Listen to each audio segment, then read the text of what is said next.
Good evening, this is Atmospheric Alex here with another tropical weather outlook and discussion. And you may notice one thing right off the bat. Yes, I am in a brand new area here. I'm finally getting settled into college pretty smoothly here.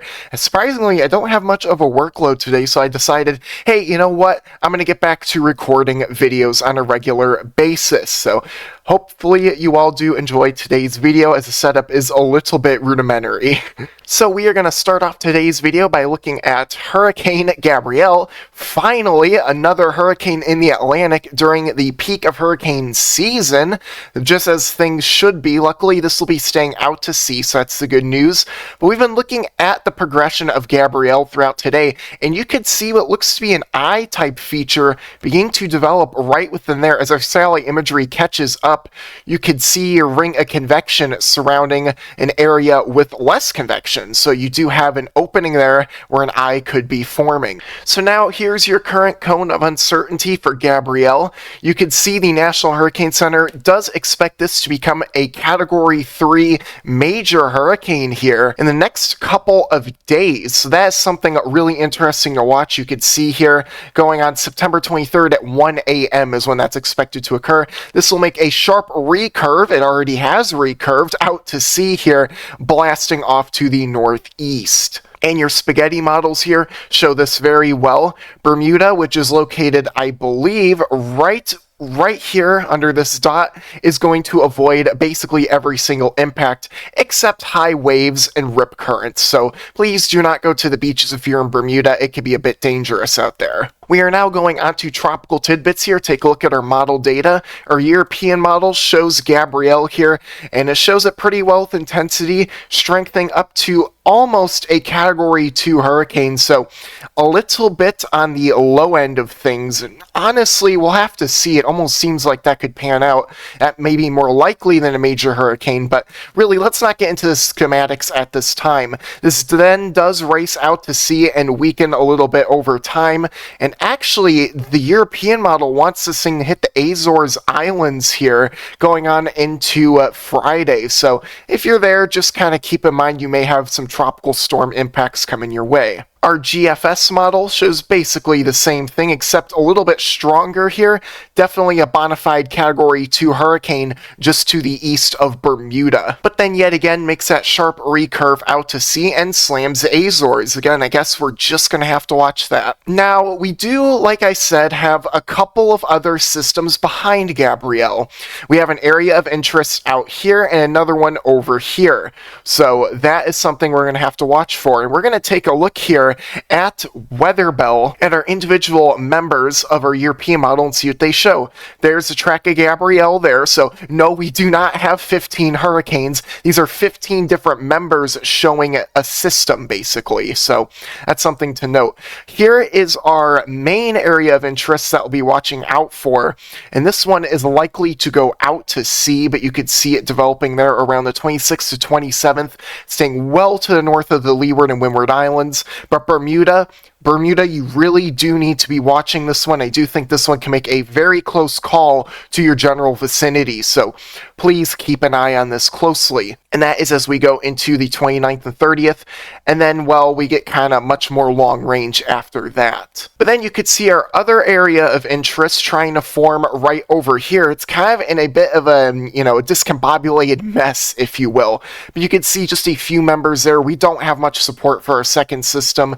Whether or not that does occur is very, very uncertain at this time. As we take a look at our European model here, at our main AOI, you can see it here, as it does develop fairly rapidly and actually gets really close to Bermuda here as a Category 3 major hurricane, potentially around the 29th to the 30th. So while the timing is not exact, it does look to be having a little bit of confidence, a little bit more than we typically see. And then this blast out to sea strengthens even more. That could be very pretty to look at on satellite imagery when the time comes.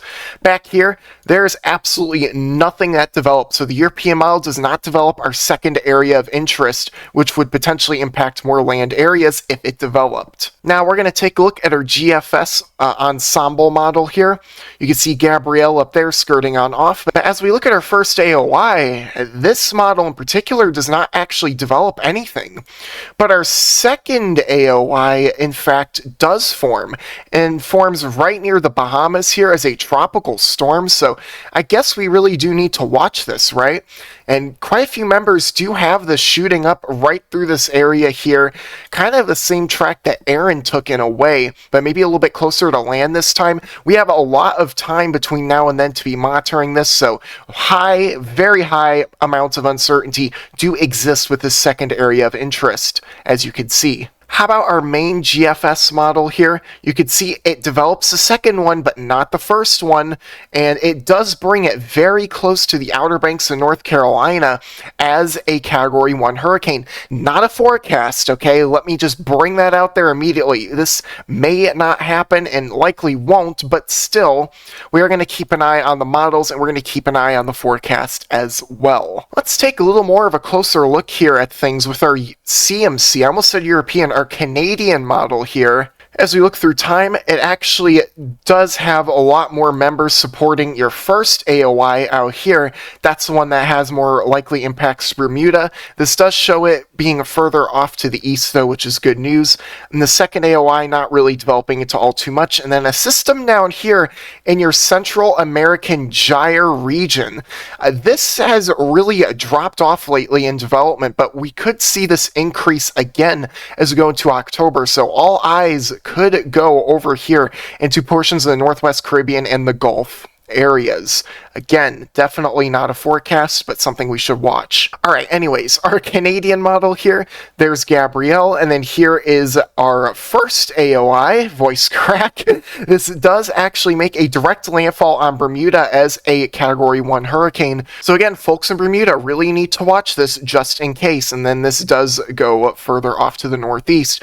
With our second AOI not developing, so we're almost seeing a model pattern here, where if the first AOI develops, the second one doesn't, but if the second AOI develops, the first one doesn't. So kind of a bit of a conundrum here, and something we really do need to figure out over the next few days, because let me tell you, we need our models to lock into more agreement before we can really say anything else about these upcoming tropical systems. Now here's for our European AI model. I realized I forgot to switch the scene. I do apologize. I'm still getting used to things. I'm still rusty.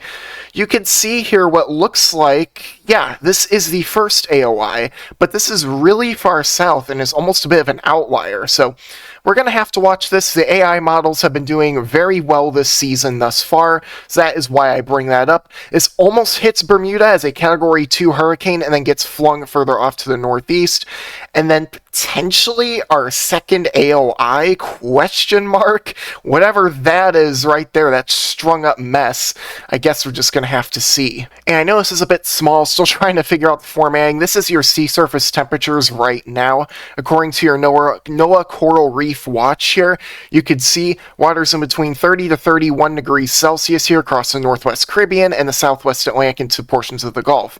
Basically 86 to 88 degrees Fahrenheit, so waters are certainly warm enough to sustain tropical weather activity. Going further on off to the east, where we really need to watch out for, we have waters in the mid-80s right now, so definitely suitable for tropical development. Now, as we do a quick deep dive here, I realize I've been talking for a bit here, so we're going to look at our European model and our wind shear here, and for our next systems. So we could see here, our first AOI develops here. Actually, the second AOI does try to develop on this model, but you could see a lot of wind shear is ripping it apart upwards of 20 to 30 knots, and for a developing system, this is going to really misalign your vortex and cause a ton of issues. And then, like I said, our main AOI is under a pretty good pocket here of lighter wind shear, upwards of 15 to 20 knots, so still a little bit destructive, but not nearly as significant. And then a much more significant pocket of wind shear hits it, but again, this is not a forecast, this is too far out, so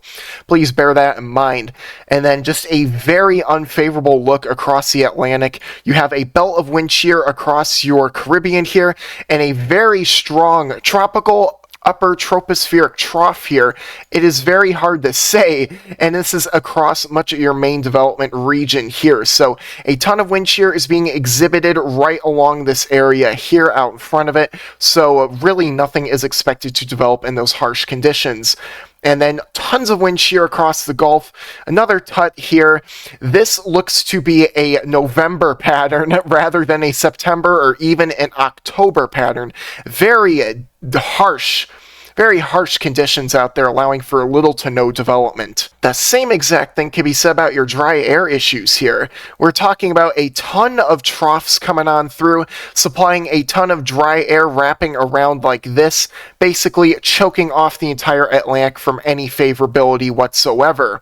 And more dry air out here. And this right here, honestly, this just looks like the Atlantic is done for the entire season, but I don't think it is. I do think we will see a sporadic development through October, but this is extremely inactive and extremely hostile, so don't expect much at all. But like I said, development is possible through October. Here's your long-range GEFS members here, and you can see our Central American gyre region does begin to try and flare up a little bit, so we're going to have to watch out for that, but I don't expect anything too significant at this time. And then here's a little bit of eye candy for you all. We're taking a look here at Super Typhoon Ragasa out here near the Philippines right now, and you can see how just intense this thing is. It was a Category 5 last night. I believe it still is right now. It just underwent a very crazy eyewall replacement cycle here, a very rapid one, and we are about to see significant intensification of this system here, possibly upwards of 170 to 180 miles an hour as it goes right over your Philippine Islands right here. Right there, this scene changed really fast, but that is where we were expecting potentially deadly impacts tonight into tomorrow. This right here is a model Hall of Fame image right here. Goodness gracious, 173 miles an hour right over the Philippines. This is a very destructive typhoon. And with that being said, thank you all so much for tuning into today's video. I hope you enjoyed it. If you did, please be sure to smash that like button, subscribe to my little corner of the weather community, share this with friends and family on social media, and potentially even leave a comment in the section below if you enjoyed everything about this video and you found it interesting, informative, and entertaining. With that being said, you all have a wonderful night, everyone, and stay very weather aware, you know, especially if you're in the Philippines, because goodness gracious, you will be in for a rude awakening, quite literally, tonight.